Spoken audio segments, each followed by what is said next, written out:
Autumn 1942. The North African desert burns beneath a white-hot sun. The air tastes like sand and gasoline. Across a scorched plain, smoke rises from shattered German armor. Steel carcasses, half buried in dunes. The battle is over, for now.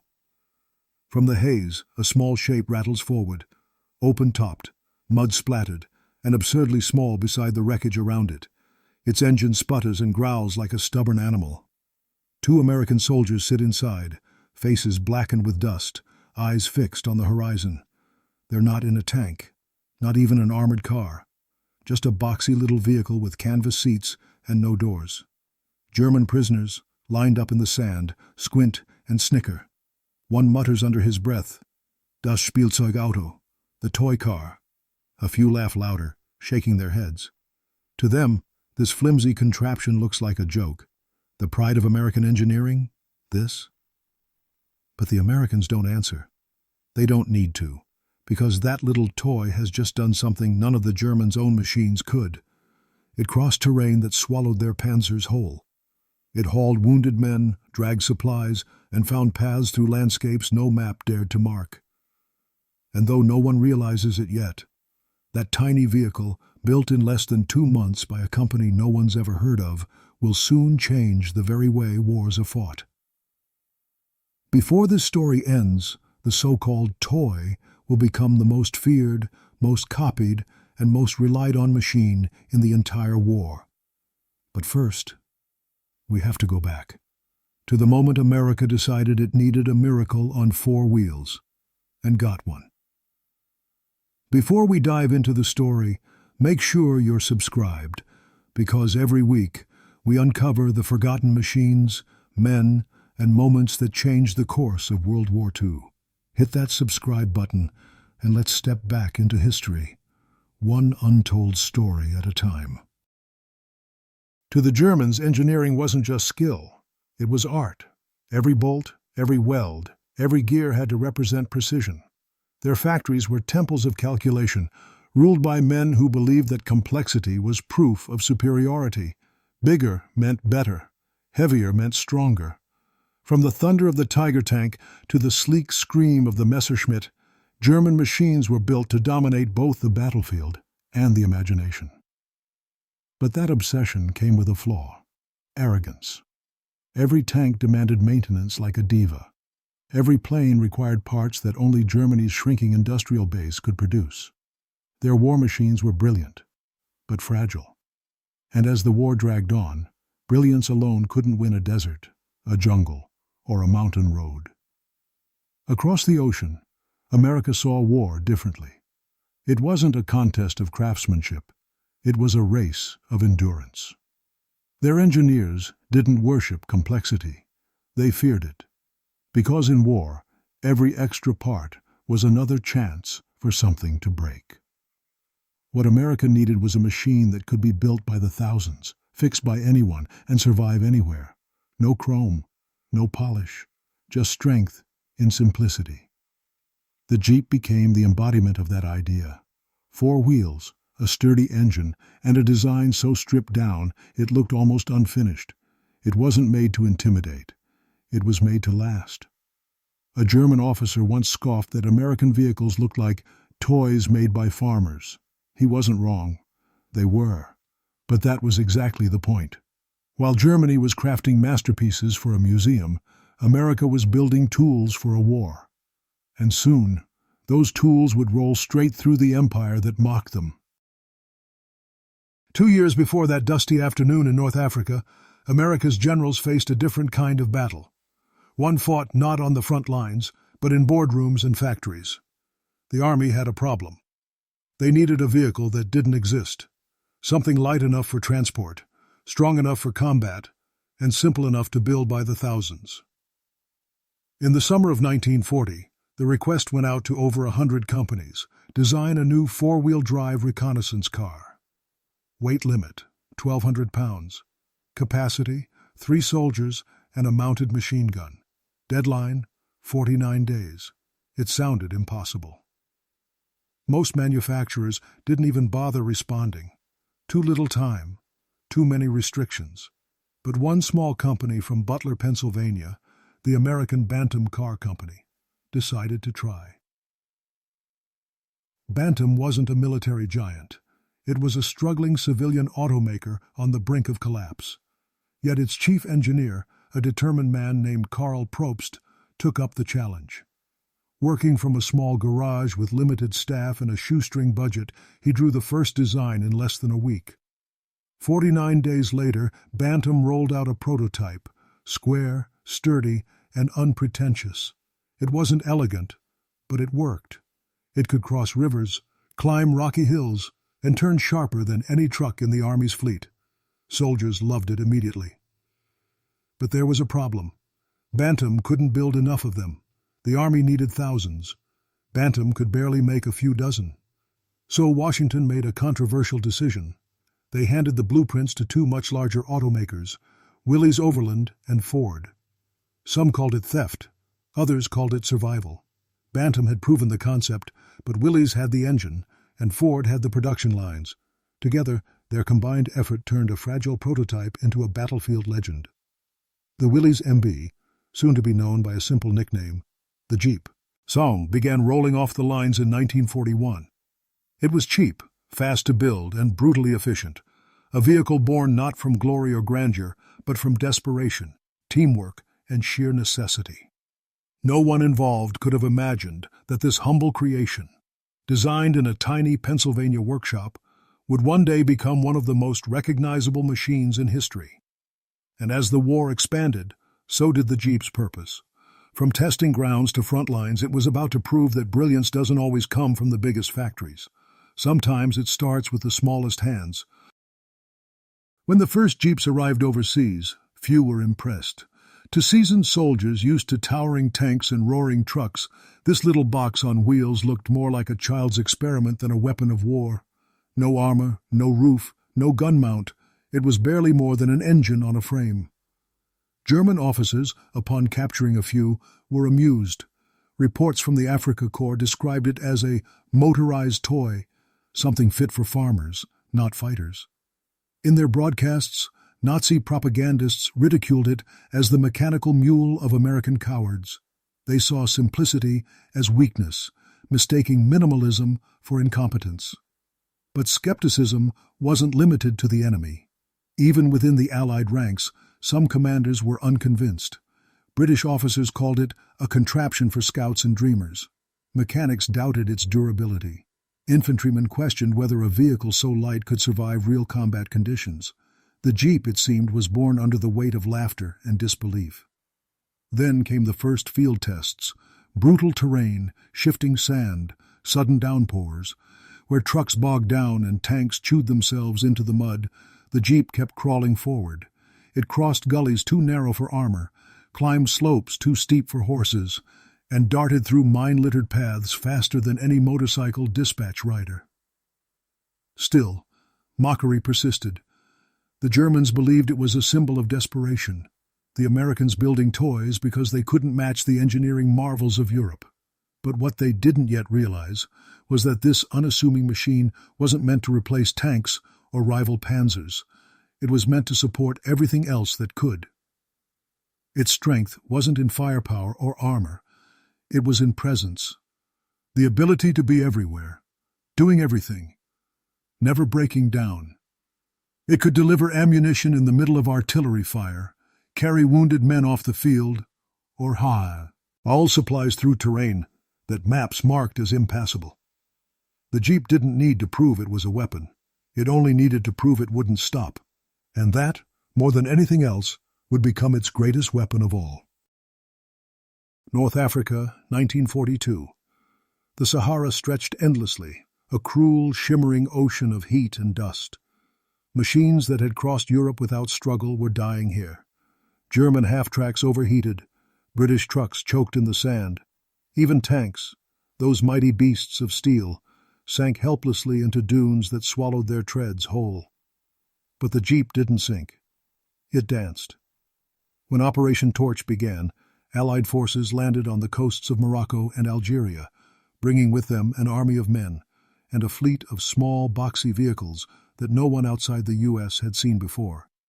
Within days, the Jeep was everywhere, zipping through dunes, crawling over rocks, carrying supplies across ground where nothing else could move. It wasn't just a vehicle anymore.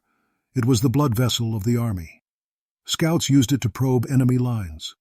Medics transformed it into makeshift ambulances, stacking the wounded on stretchers above the seats. Engineers fitted radios onto its dash, turning it into a mobile command post. Even generals, men who usually rode in style, abandoned their staff cars for jeeps, preferring speed and dependability over comfort. There's a famous story from the Desert Campaign, one that soldiers repeated with quiet pride. During a supply run, a jeep convoy crossed 100 miles of open sand under artillery fire to deliver water and ammunition to an isolated British unit. Every other vehicle in the column broke down or turned back. Only the jeeps made it through. The Germans were stunned. General Erwin Rommel, the Desert Fox, prided himself on mobility, but even his vaunted panzers couldn't keep up. They were powerful, but slow, reliant on complex maintenance and constant fuel. The Americans had brought something entirely different: reliability, the ability to move without limits. Where tanks required support, the Jeep created its own.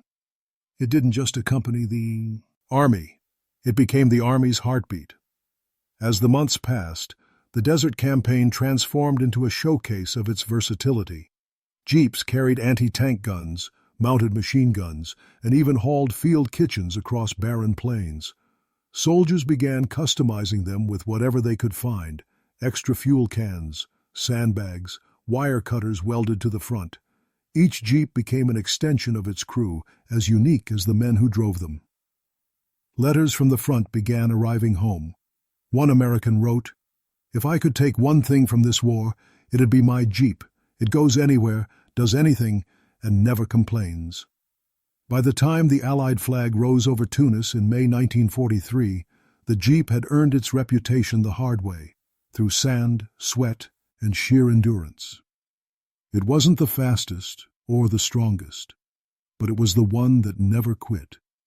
And while Rommel's tanks rusted in the sun, the Jeep rolled forward, toward Sicily, toward Italy, and eventually toward the heart of Europe itself.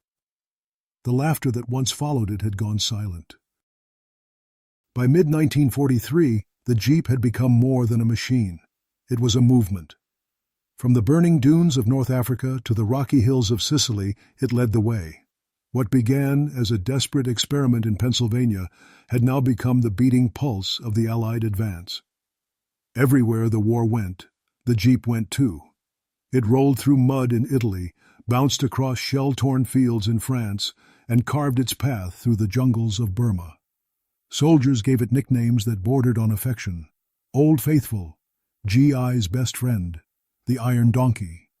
It wasn't glamorous, but it was trusted, and in war, trust meant survival. Generals rode it. So did medics, chaplains, mechanics, and messengers. Eisenhower called it one of the tools that won the war.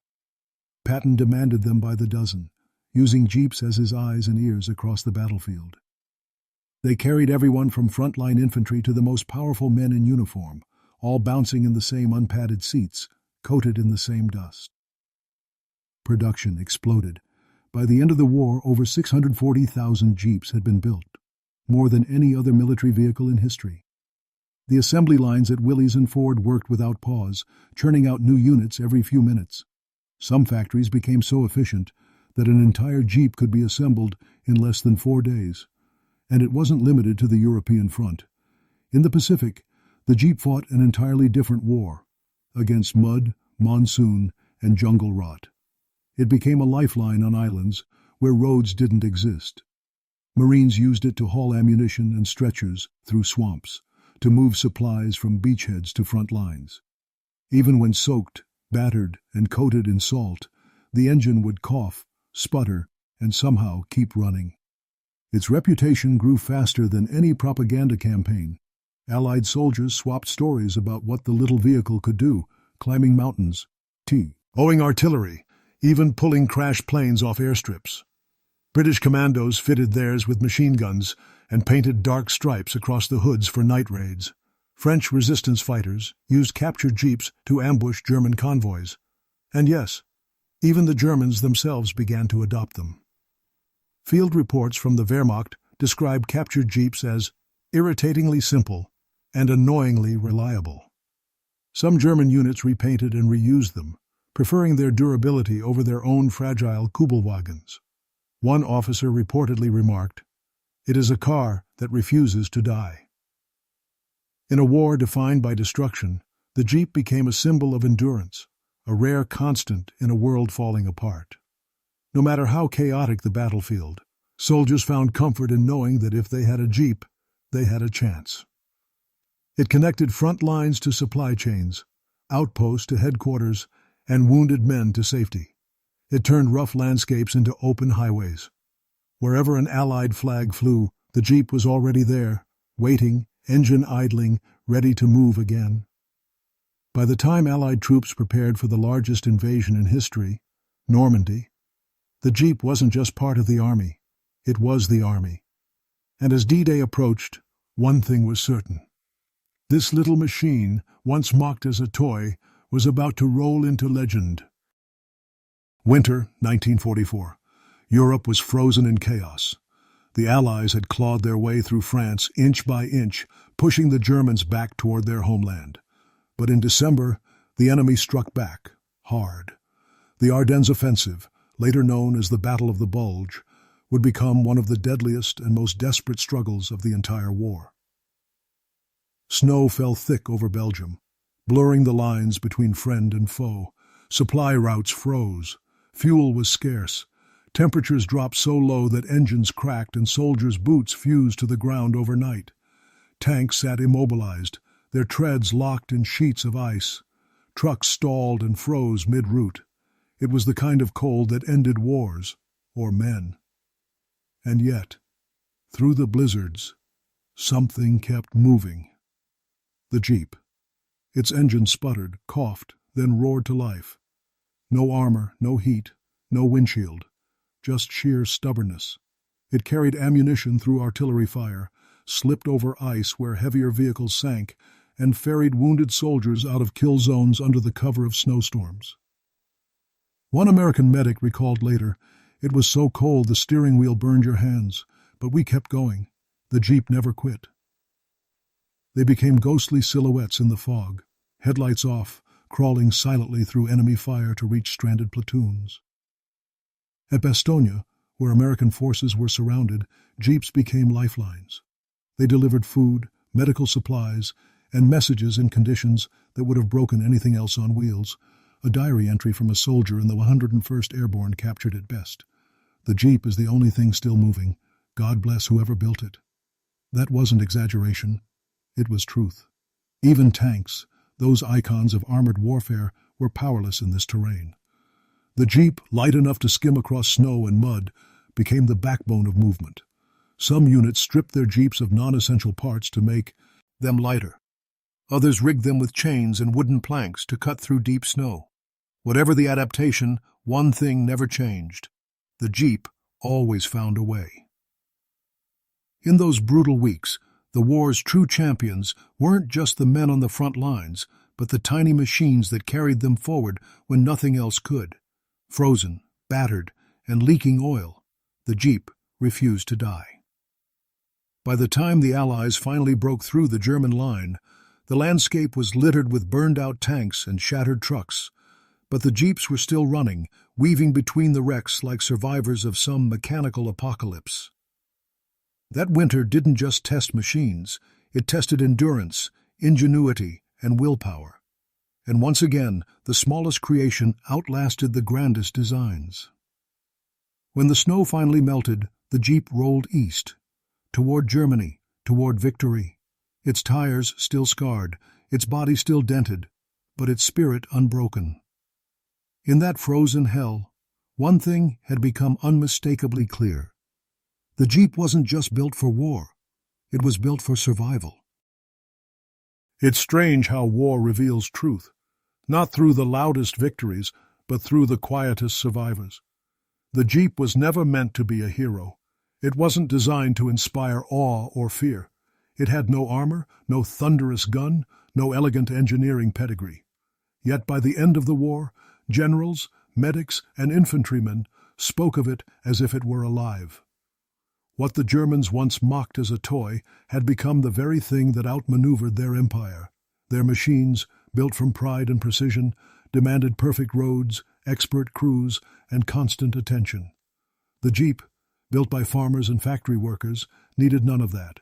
It just asked for fuel, a bit of oil, and a driver with grit. In every sense, it was the opposite of what the Germans worshipped. They saw strength in complexity. The Americans found it in simplicity. The Jeep didn't symbolize power. It symbolized perseverance. And in a war where both sides threw mountains of steel at each other, that endurance meant everything.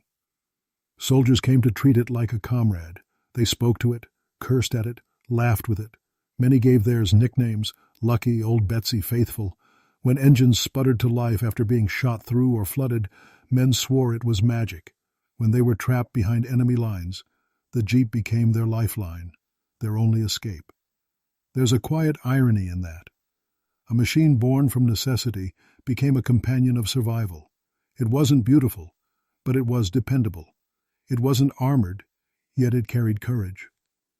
In a world obsessed with dominance, it became the symbol of endurance. Perhaps that's why the soldiers loved it, because it reminded them of themselves, ordinary, underestimated, but unstoppable when pushed to the edge. Every dent told a story. Every patch of rust was earned. The Jeep wore its scars like medals.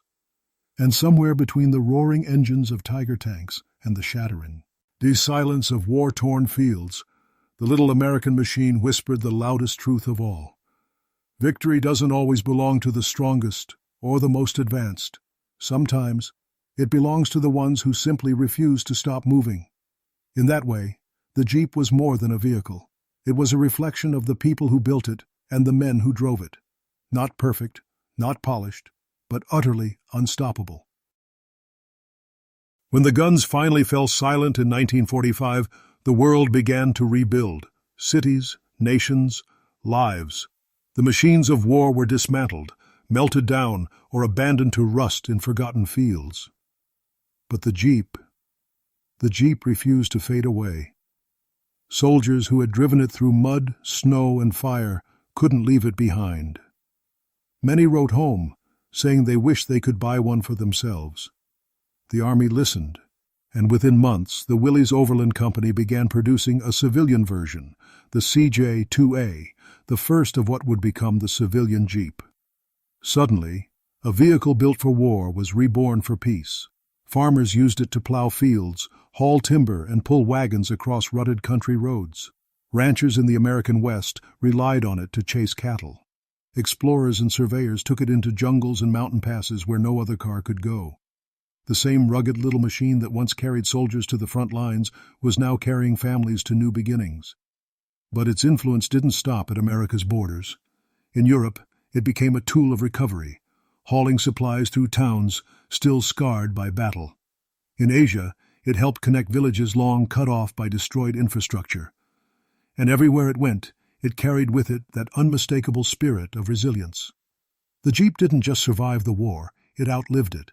It became a symbol, not of conquest, but of endurance and adaptability. Advertisements called it the car that won the war, but that was only part of the truth. The Jeep didn't win the war through force, it won through persistence. Its design became the blueprint for the modern four-wheel drive. Every SUV, every off-road vehicle that came after, from Land Rovers to modern trucks, carries a trace of its DNA. Its boxy frame, short wheelbase, and all-terrain confidence became timeless. Even decades later, when luxury cars flooded the market, the Jeep's simplicity still spoke to something primal: freedom. In 1953, when the Korean War erupted, Jeeps rolled out once more, updated, refined, but fundamentally unchanged. And by then, they had already conquered another frontier: popular culture. Films, newsreels, and photographs from World War II had immortalized that unmistakable silhouette: the upright grille, the flat hood, the open cabin. To civilians, It represented adventure. To veterans, it represented survival. And as generations passed, the Jeep's meaning deepened. It became more than a machine. It was a legacy on wheels.